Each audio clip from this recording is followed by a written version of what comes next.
October 12, 1944.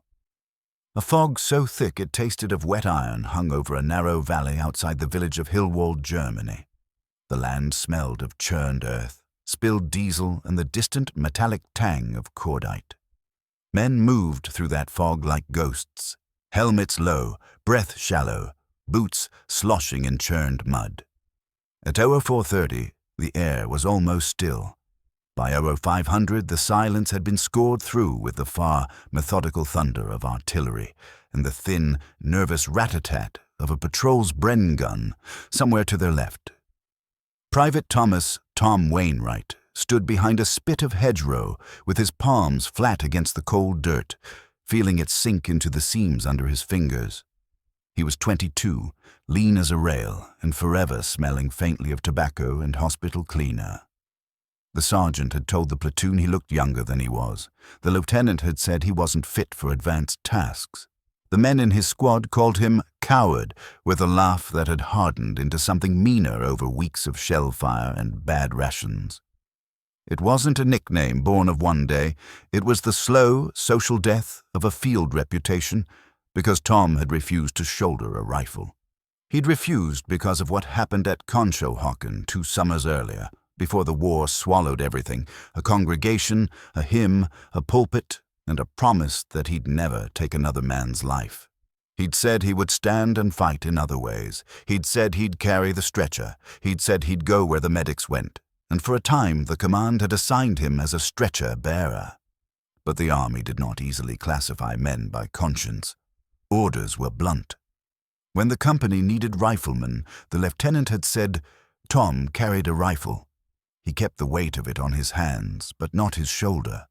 The St. Louis-made M1 Garand sat across his pack like an accusation. He slept with it at his feet and refused to lock it in the arms rack. That small, stubborn refusal grew teeth. Bullets whistled. A man died next to him. A comrade accused him of not firing at a German who had crawled within 20 yards. The rumor swelled into the kind of nickname that clings to a man like lice. You could see why the men used the word coward. It fit the shape of their fears, their need to punish anyone who might not be hardened enough to do what they'd had to do. It was easier to point out one man than to own the question, what would I do if ordered to kill? The platoon's psychology was a taut wire, and Tom's quiet, awkward faith and his refusal to shoot when he thought there were other options made him a flashing, fitful conductor for every bitterness and fear that ran through the lines. That morning, the company, E Company, 3rd Battalion, 22nd Infantry, had orders to take 2 ridge lines and the ruined farm at the valley's lip. The lieutenant, a thin, spectacled man named Wilkes, briefed them at 0200 beneath a tarp near the farm's burned-out pigsty. 2 squads would advance under tank cover, 2 would lay down, suppressive fire from the left, while a squad would move the wounded. The map smelled of sweat and ink. The plan smelled of hope. Tom listened with his jaw clenched. The sergeant had given him a position in the rear with the medics. The men around him straightened their web gear and slapped magazines home into M1s and Thompson submachine guns. Someone checked the sling on a bar. The instruments of violence were methodical and intimate. The leather of a bayonet sheath, the click of a safety catch, the oil-slick gleam of a rifle's muzzle. Tom didn't hide his hands from the others. He kept them open, palms out, the universal sign of non-aggression. But he tied his life to that rifle the army gave him because he had no legal choice. He'd learned to carry a weapon without meaning to use it, a paradox survived through habit and stubbornness. The men noticed but didn't trust the compromise. The men whispered things about him in the latrine line and in the smoke-swept corners of their foxholes. Coward was a way to put a perimeter around the uncomfortable possibility that someone could refuse without being ruined, that mercy could be a choice in the middle of a killing field. By dawn, E Company filed forward in single file, the hedgerows and orchards swallowing them in a slow black ribbon. The first orders came down in clipped phrases, advance, hold, suppress, and the ground accepted bullets like a body accepts breath, without complaint, without explanation. The tanks rolled up like iron whales, their treads swallowing mud, their 75s barking hollowly at distant tree lines. The Germans had planted wire across the valley and set up a scattering of pillboxes. Shadowed shapes moved between ruined farm buildings. Every step forward smelled of cordite and wet wool. Tom's role in the push was supposed to be simple: stay with the medics, carry stretchers, fetch the wounded. He was not supposed to be a spearhead, but war has a way of erasing "supposed to" from orders. The first wave took the brunt of an MG-42 that spat as if it were vomit. Lieutenant Wilkes fell like a dropped marionette, and Sergeant Keene let out a sound that wasn't a word. In the chaos, the unit fractured into small knots of men, each trying to make sense of the fire and the cragged noise of men calling for help. The field surgeon, Corporal James "Doc" Hargrove, shouted a single thing that cut through the battlefield noise. "Medics! Wounded! Here!" Tom moved because he had moved 1,000 times in training, to the injured, head down, ignoring the possibility of enemy aim. The stretcher came up slick with blood. Tom wrapped his hands under the canvas and felt for the man's weight, heavy, warm, and felt for the shape of life inside. The man with a jagged hole in his thigh looked like a child asleep at Sunday school. His name tag read F. Moreno. He opened his eyes and mouthed something that was not sound. Tom turned his face away to hide what his chest wanted to do. They made it to a shallow ditch, and the medics worked with calm, practiced hands. Morphine, tourniquet, terse instructions. Tom steadied the stretcher and thought, just for an instant, of those pulpit promises and of men like Alvin York, who had gone from reluctance to legend by doing the hard thing, the man who was once branded a draft dodger and became a hero of the Meuse Argonne.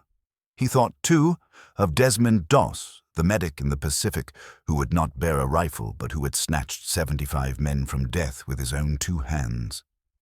Those stories were not his story yet.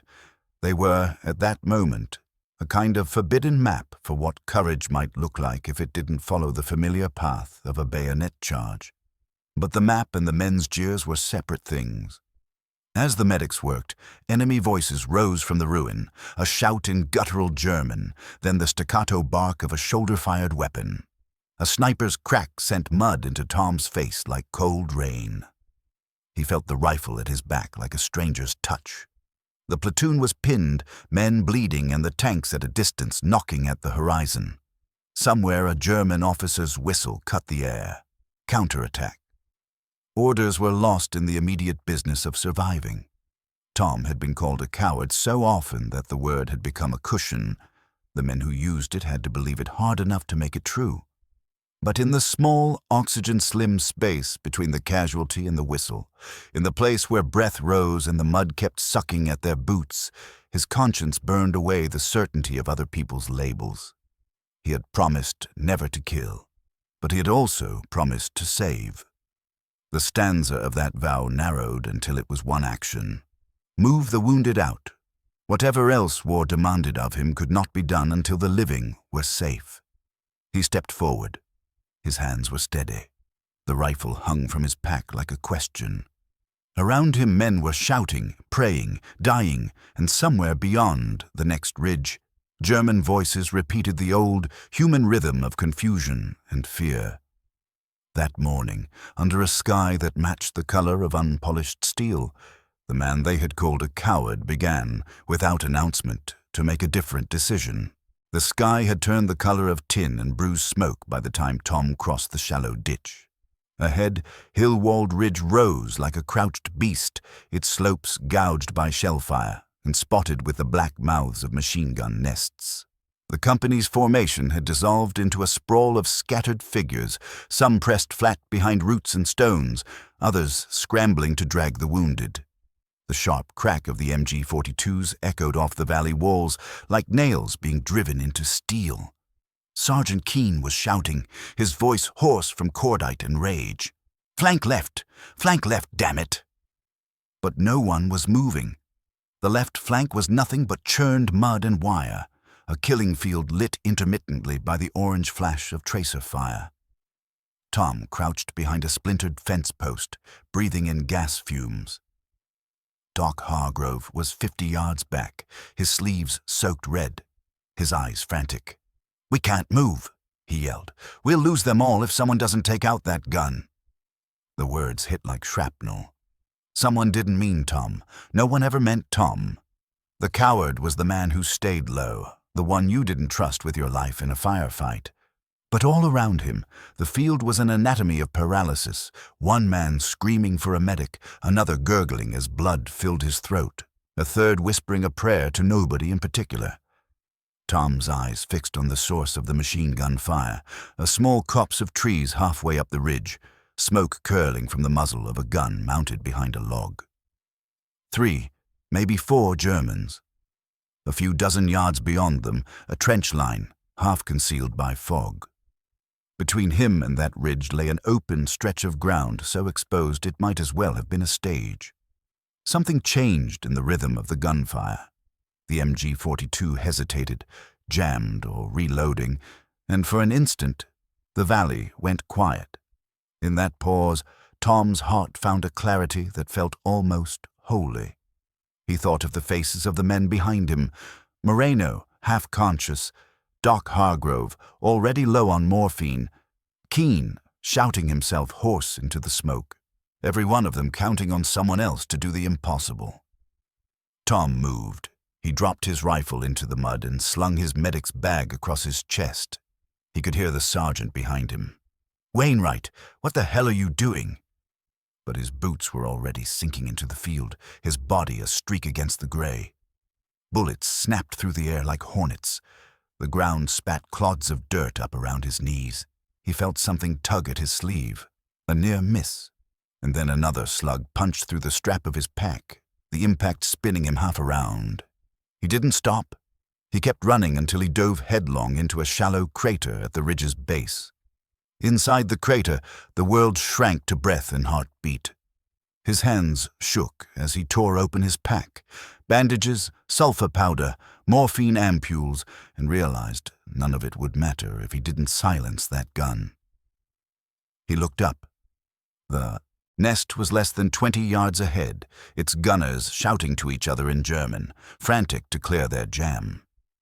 Tom's hand found something cold and hard in the mud beside him, a Colt .45, dropped by one of his own. The grip was slick with blood. He stared at it like it was a snake. The weight of it in his hand was alien, heavy with meaning. His oath against killing echoed through his skull, but so did the screams behind him. He could save them, all of them, if he broke that one promise. The gunfire sputtered back to life. Another burst stitched the dirt inches from his head. He pressed his face into the mud and whispered, "God forgive me," before crawling forward. The ground rose and fell in short, desperate lunges, his breath ragged, his knees scraping stone. He could smell the Germans now, sweat, oil, and the faint metallic tang of their ammunition. They didn't see him coming. He reached the edge of the nest and hurled himself over the log barricade. The first German turned, eyes wide, his gloved hands still on the belt-fed weapon.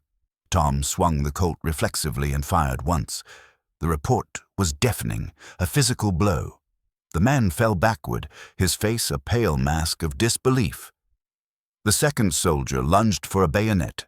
Tom fired again, missed, then drove his shoulder into the man's chest, the two of them crashing into the mud. The German clawed for the pistol. Tom struck him with the barrel until the movement stopped. Silence followed, then the wet pop of breath returning to his lungs. His ears rang. He looked at the two fallen men and the still smoking MG-42, his hands trembling as he realized what he'd done. The vow was broken.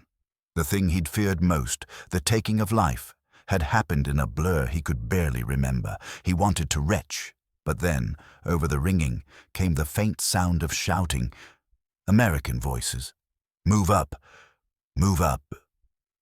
The line was advancing. Tom wiped his sleeve across his face, grabbed the MG-42, and turned it toward the German trench ahead. Through the scope of disbelief, He fired. The weapon kicked and roared. Enemy silhouettes ducked and scattered. The sound of return fire began to fade. It took him several seconds to understand that his single act, his single desperate motion, had shattered the German position. By the time his squad reached him, the ridge was silent except for the hiss of cooling metal. Sergeant Keene scrambled up the slope, eyes wide, mouth half open in disbelief. You took that nest alone?" Tom didn't answer. His body was shaking, not from fear, but from the weight of what he'd done. The medics poured past him to tend to the fallen. Doc Hargrove clapped him on the shoulder. Muddy, wordless gratitude. Somewhere behind them, the lieutenant's replacement was radioing command, reporting that the ridge was secure and prisoners were being taken by the dozens. Tom looked down at his hands, still streaked with someone else's blood. The Colt lay in the dirt. Beside him, half buried, half shining in the dull light. He wanted to bury it completely. The man they had called a coward had just turned the tide of the entire engagement, and yet to him, it didn't feel like victory. It felt like confession. As dusk fell over Hillwald, the company gathered the surviving Germans, dozens of them, dazed, disarmed, eyes wide with surrender. Tom helped bind their wounds, speaking in the same calm voice he used for his own men. When the sergeant counted them, 37 in the first wave, then 50, then 70, then over 100. It became clear. One man's charge had broken an entire line. He'd captured 132 Germans. And yet, as night settled and the valley filled again with fog, Tom sat apart, staring at the gun in his lap. The word coward had vanished from every mouth around him, but in his own heart, the battle for peace had only just begun. Morning came gray and cold over the ridge of Hillwald. Smoke still clung to the lowlands like a dirty veil, and the ground reeked of cordite and the sharp tang of wet steel. The company's position was secure now, reinforced overnight by a second platoon, but the silence that followed victory was worse than the noise that had preceded it. You could hear the men breathing. You could hear boots scraping frozen mud. You could hear the wind carrying the faint murmur of German prisoners huddled in their makeshift pen by the fence line. Tom Wainwright hadn't slept. He sat on an ammo crate near the ruins of a barn, his uniform stiff with dried blood and mud, his helmet resting between his knees. Every few minutes he rubbed his palms together as if trying to wash off something invisible. The company had called him a hero now, some half joking, some serious. Sergeant Keene had even patted him on the back and muttered, "Guess the coward's got more guts than the rest of us combined." But the words didn't land as praise. They fell like stones into a well already filled with doubt.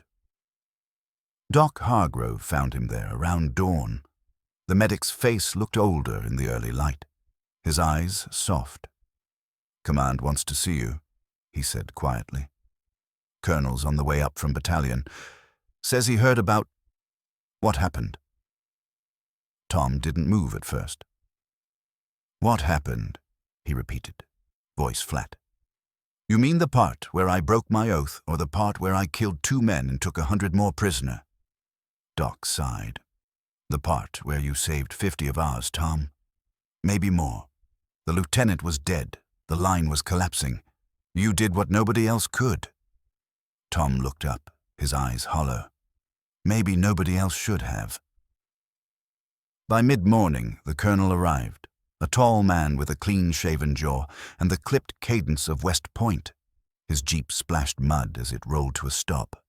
Behind him trailed 2 reporters from Stars and Stripes, their cameras already raised, the glass eyes of history eager to capture something noble. "Private Wainwright," the colonel said, stepping close. "At ease." He looked Tom over, his dirty uniform, the bandaged scrape along his cheek, the distant look in his eyes. "You captured an entire German platoon single-handedly, is that correct?" Tom hesitated. "They surrendered, sir." "Because of your actions," the colonel pressed. "You disabled their position, turned their own gun on them, and forced their retreat. That's what your sergeant reports." Tom's throat felt dry. "Sir, I didn't force anything, I just acted." The colonel smiled faintly, as if mistaking humility for modesty. "Well, son, the Army calls that initiative. You'll be recommended for the Distinguished Service Cross, possibly more." The words hit like a slap. "Sir, I don't want a medal," Tom said quietly. The colonel blinked, caught off guard. "Every man who earns one says that," he replied. Tone softening. "It's not for you. It's for the men who made it home because you did your duty."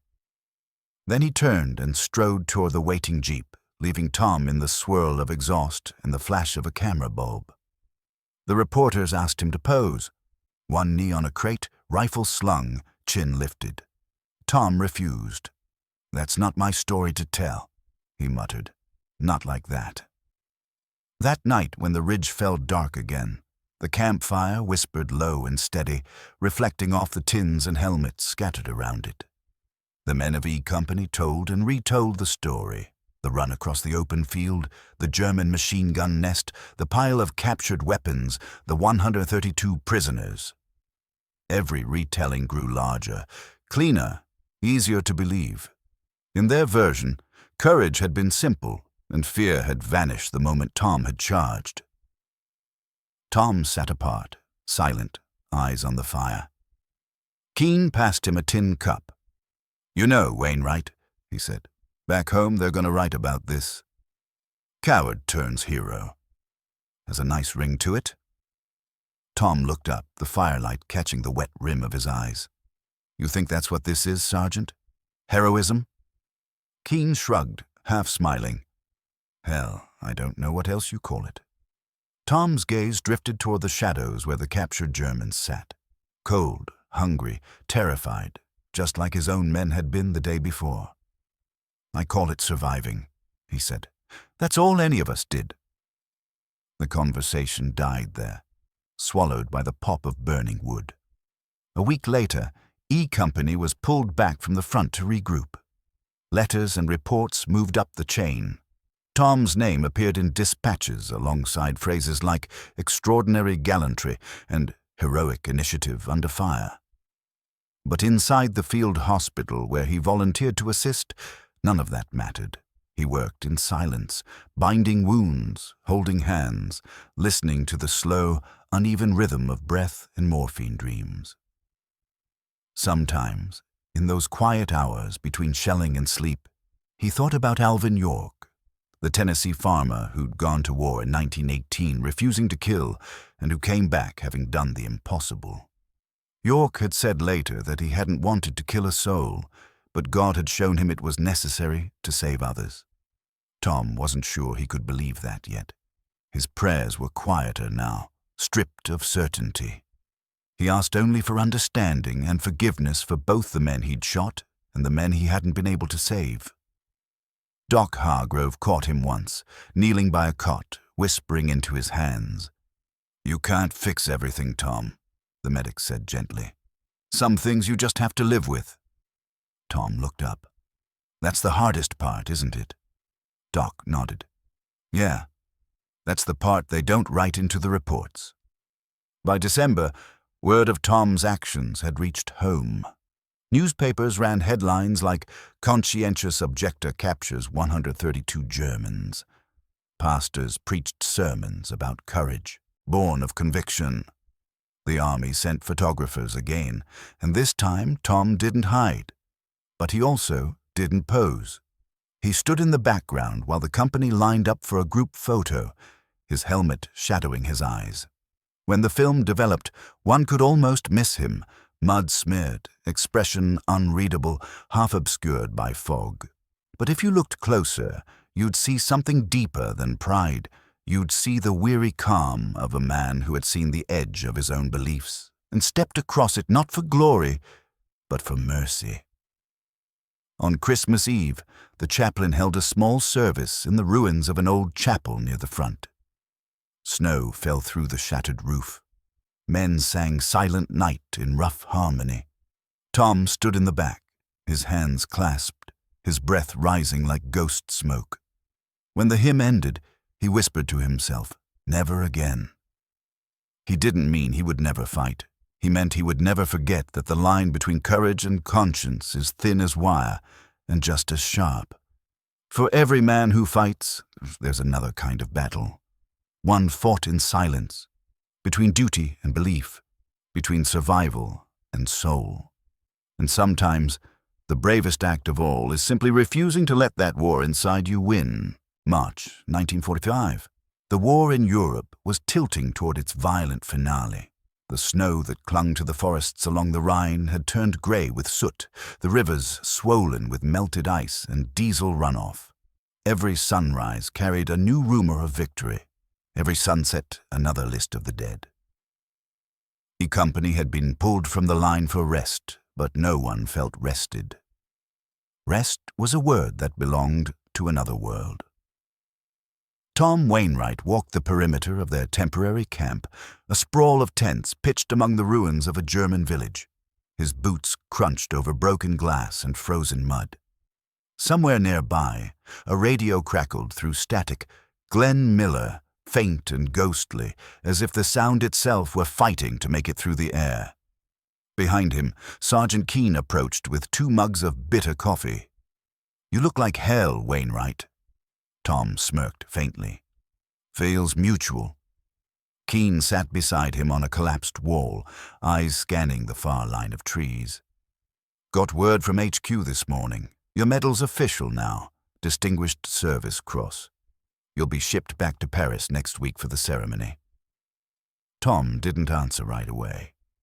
He stared at the steaming mug in his hands. "What would York have done?" he murmured. Keene frowned. "York, the World War I guy, the one who bagged a bunch of Germans with a rifle?" Tom nodded. He didn't want to go to war either. Thought killing was a sin. They called him a coward, too. Keene grunted. "Yeah, well, looks like history's got a type." Tom gave a half smile, though it didn't reach his eyes. "You ever think maybe the word coward just means someone who doesn't want to die for the wrong reason?" Keene took a long sip of coffee. "Maybe. But sometimes doing the right thing looks a hell of a lot like the wrong thing when you're in the middle of it." They sat in silence for a while. The wind stirred ash through the air. Beyond the trees, a truck engine coughed to life. Tom thought about that October day, the mud, the blood, the sound of the MG-42 coughing death. He thought about the men who hadn't made it home. He thought about the Germans, too. Those wide, frightened eyes, not so different from his own reflection in the mirror. When he finally reached Paris, it felt like stepping into a dream that someone else had painted. The streets were alive again, cafes lit with warm yellow light, Parisians cheering Allied soldiers as they marched past in long, tired columns. Tom walked among them, uneasy in his pressed uniform. His hands still bore the faint scars of shrapnel, but his eyes looked older than his age. At the Hôtel de Ville, officers gathered in rows beneath banners and flags. Cameras flashed, brass gleamed. The colonel who'd once visited Hillwald pinned the medal to Tom's chest, reciting the official citation. For extraordinary heroism in action, Private Thomas Wainwright demonstrated supreme gallantry, capturing 132 enemy soldiers and securing the left flank under heavy fire. His actions reflect the highest traditions of military service. Applause echoed through the hall. The medal was heavy, too heavy. Tom nodded once, saluted, and stepped back. The photographers leaned in, shouting for him to smile, but he didn't. He looked out over the crowd and saw something missing, something human that no decoration could replace. Later that evening, he slipped away from the banquet and found himself wandering along the Seine. The river shimmered under pale streetlights.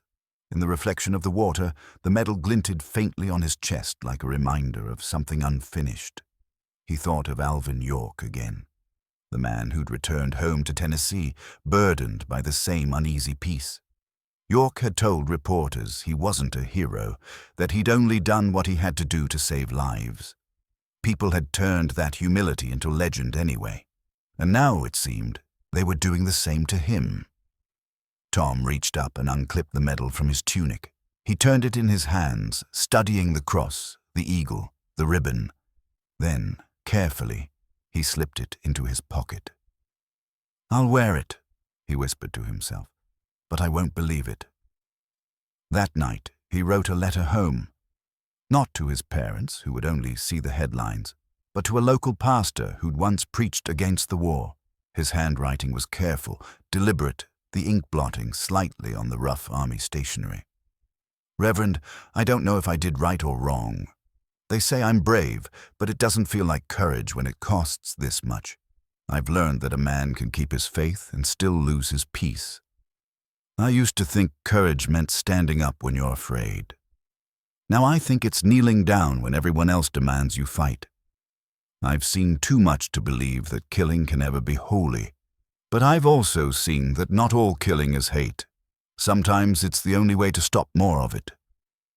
Please pray for me. Not for forgiveness, but for rest." He folded the paper and sealed it with trembling hands. In April, as the Allies crossed the Rhine and the war's end loomed, Tom found himself reassigned to a field hospital near Remagen. There, amid the wounded and the dying, he worked tirelessly. Not as a soldier, but as a healer. His movements were calm, practiced, almost gentle. He spoke little. The doctors called him the quiet medic. The men who passed through his care rarely knew he'd once been the same coward who had captured a German battalion. One evening, a fresh wave of casualties arrived, both Allied and German. Among them was a young German conscript, no older than 16, his leg shattered by mortar fire. As Tom cleaned the wound, the boy stared up at him with wide, frightened eyes and whispered, "Warum?" "Why?" Tom didn't have an answer. He simply said softly, "Because someone has to stop it." The war ended weeks later. The guns went quiet, but inside, Tom, the echo lingered. Reporters sought him out again for interviews. "How did it feel?" they asked. "What were you thinking when you charged that gun?" He told them the truth. "I wasn't thinking about medals," he said. "I was thinking about how to save the next man. That's all war ever is, trying to save one more life before it's too late." They called him humble. They called him noble. They missed the point entirely. Years later, when another war came, a different jungle, a different generation, young men would read about him in training manuals and morale pamphlets. They'd see his name beside Alvin York's and Desmond Doss's. But they wouldn't see the nights he woke in a cold sweat, the mornings he stared at his hands and saw ghosts. They wouldn't understand that courage, in its truest form, is not born of anger, but of mercy. In that way, his story, like York's before him, like Doss's to come, was less about the war than about what survives it. The legend of a coward who refused to hate, a man who carried no pride for what he had done, only sorrow for what it had cost. October 1946. The war was over. The flags had come down, the parades had rolled through their avenues, and the cheering had faded into the static of peacetime. But for men like Tom Wainwright, the silence that followed felt heavier than the noise of any battlefield. He stepped off the train at Union Station, duffel slung over his shoulder, medal tucked in the same pocket it had lived in since Paris. The platform smelled of coal smoke and rain. Families crowded the tracks, waving handkerchiefs, calling names. Tom stood for a long time before moving, his boots planted on the same ground he'd left 3 years before, his mind still 1,000 miles away in the fog of Hillwald Ridge. "Tom?" The voice startled him. A woman, his sister Anna, was standing a few yards away, waving timidly. Her eyes were red from crying, but her smile was bright enough to pierce the gray morning. "Welcome home," she said softly, wrapping her arms around him. He froze for a heartbeat before returning the embrace. It felt foreign, like remembering how to breathe. They walked together toward the waiting car. The town hadn't changed much. Same storefronts, same church steeple, same windmill turning lazily against the sky. But to Tom, everything looked smaller. The world after war always does. That Sunday, he sat in the back pew of the old Baptist church. The congregation knew who he was. They'd read about him in the local papers, clipped the articles, whispered about the hero from Hillwald. When he entered, the murmurs quieted. Some nodded reverently. Others looked away, unsure what to say to a man who had done what they couldn't imagine. The pastor, an old friend of his father's, spoke that morning about redemption and courage. He even mentioned Alvin York, the man whose faith had been tested in battle, who'd returned home with both pride and humility. Sometimes, the pastor said, the Lord calls upon us to act in ways we do not understand, only to reveal his purpose later. Tom stared at the wooden cross above the pulpit, its surface gleaming under the morning light. He wanted to believe that. He wanted to believe that God had guided his hand that day, but when he closed his eyes, he still saw the German soldier's face, the shock, the disbelief, the way life left the body like a whisper. After the service, the pastor approached him, smiling warmly. "It's good to have you home, son. We're all proud of you." Tom shook his hand, polite, hollow. "Thank you, Reverend," he said. Then, quietly, "But please don't call me a hero." He tried to settle back into life, helped at his father's old mill, fixed fences, repaired broken engines for neighbors. But peace was a strange, thin fabric that tore easily. He'd wake before dawn to the sound of imagined gunfire, sweat-soaked and gasping. He couldn't stand fireworks, couldn't watch the newsreels of parades or speeches. When people asked him about the war, he'd tell them about the weather in France, or the food, or the smell of diesel. Not the things that actually mattered. At night, he'd walk alone along the edge of the fields, listening to the wind through the wheat. Sometimes he'd reach into his pocket, feeling the cold edges of the metal, then pull it out just to stare at it in the moonlight. It glittered faintly, the cross etched with his name and the date. But in his mind, it wasn't a symbol of honor. It was a reminder, a mirror that showed both the man he'd been and the one he could never fully become again. One evening, his sister found him out there, sitting on the fence rail. "You never talk about it," she said softly. "About what?" "The war. What happened?" Tom's voice was quiet. "There's not much to say that would make sense here." Anna hesitated. "People say you saved over 100 men, that you captured an entire company." He nodded slightly. "That's what they say." She studied his face. "And they called you a coward before that?" A faint, bitter smile tugged at his lips. "Still do sometimes. Only now they mean it as a compliment." Winter came, and with it a kind of uneasy rhythm. Tom took a job at the post office, sorting letters under the hum of fluorescent lights. The days blurred. The world was rebuilding, turning its gaze toward new futures, factories, families, the promise of prosperity.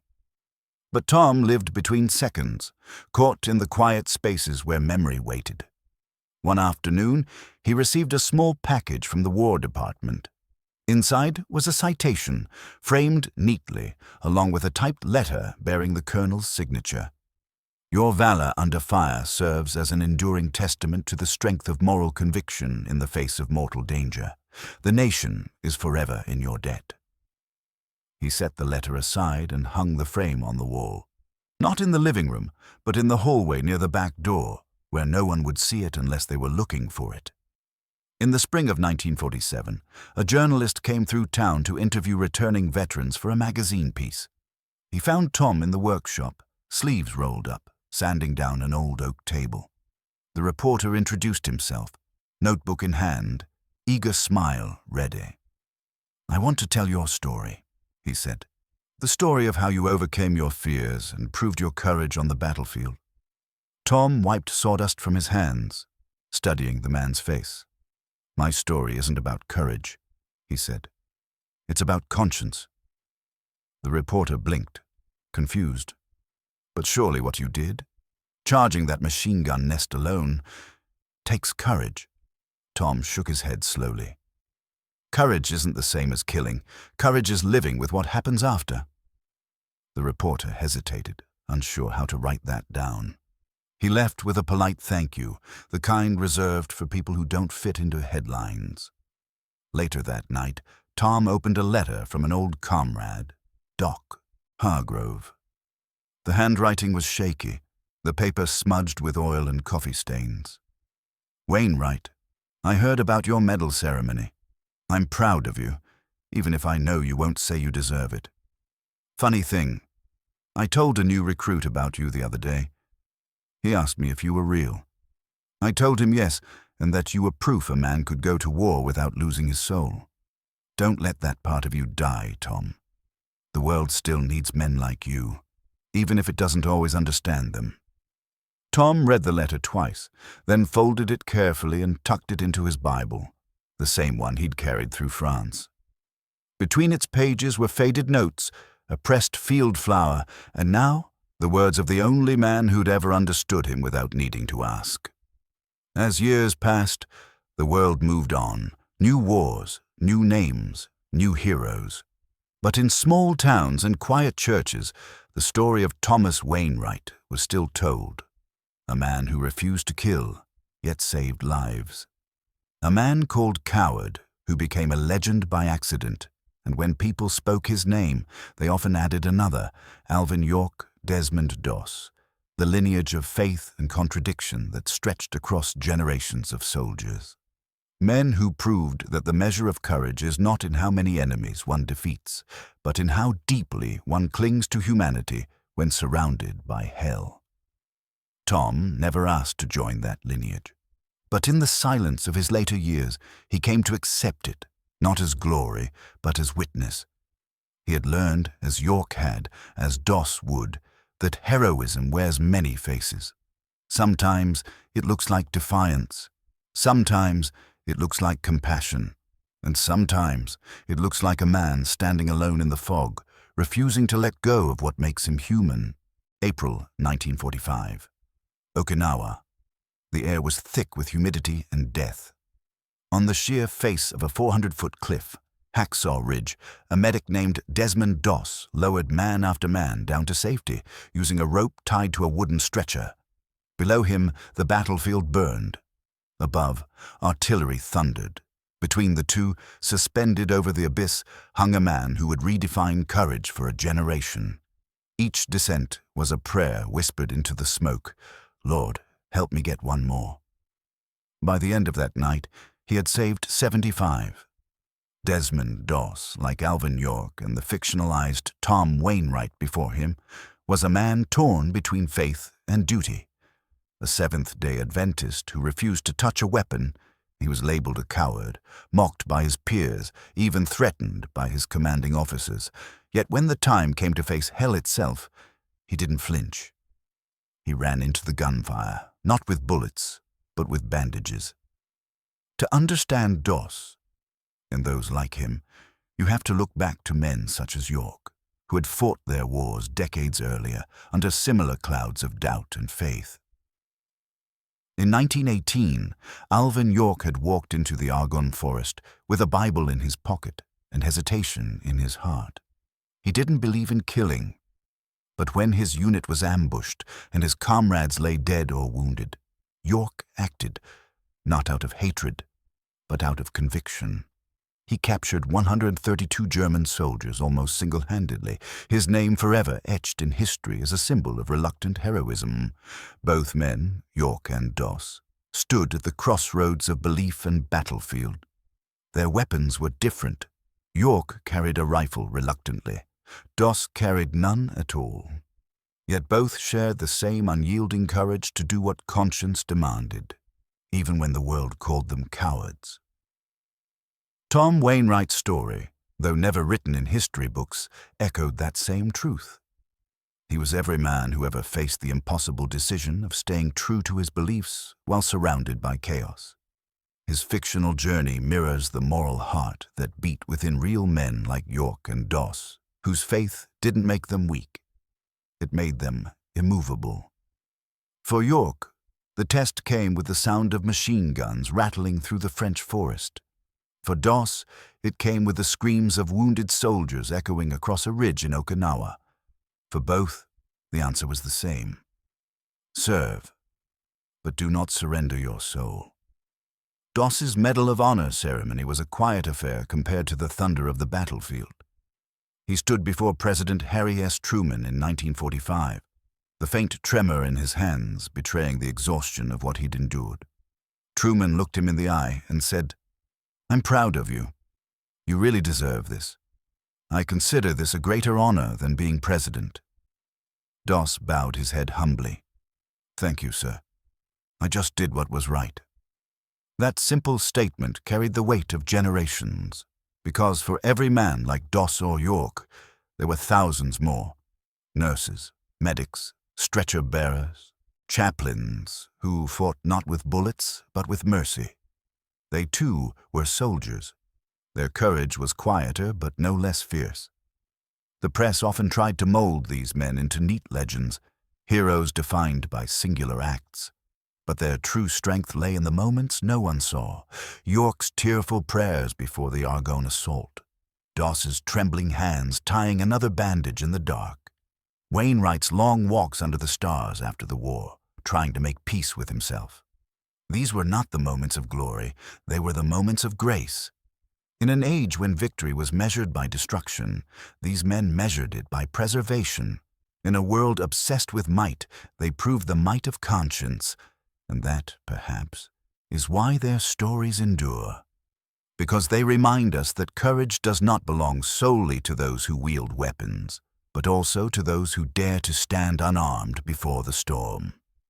Today, when soldiers are taught ethics, restraint, and humanity on the battlefield, they still study the examples of men like York and Doss. The military chaplain corps often cite them as living proof that faith and duty can coexist, though the path is never easy. In war films and documentaries, their stories return again and again, not because of the medals they earned, but because of the questions they leave behind. What does it mean to serve without hate, to fight without violence, to save lives when others are taking them? These are not questions that belong to history. They belong to every generation that faces conflict, both within and without. If Alvin York's courage was born of reluctant necessity, and Desmond Doss's from steadfast faith, then the legacy they share is one of moral clarity in a world clouded by fear.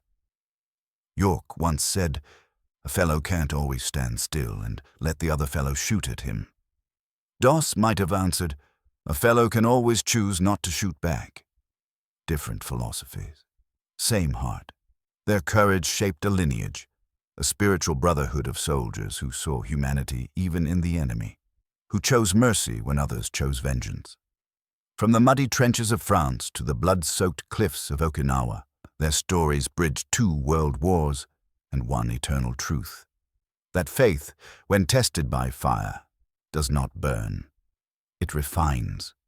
And so, the story comes full circle. From a Tennessee hillsman in 1918 to a Virginian medic in 1945, and to every quiet soul who's ever been called coward for holding on to conviction, this is their inheritance. Theirs is not the courage of conquest, but the courage of compassion. Not the strength to kill, but the strength to save. When we remember Alvin York and Desmond Doss, we remember not just the wars they fought, but the peace they carried within them. They remind us that the greatest battlefield lies not in the mud or the smoke, but in the human heart. And sometimes, the bravest act of all is simply refusing to let that heart go dark.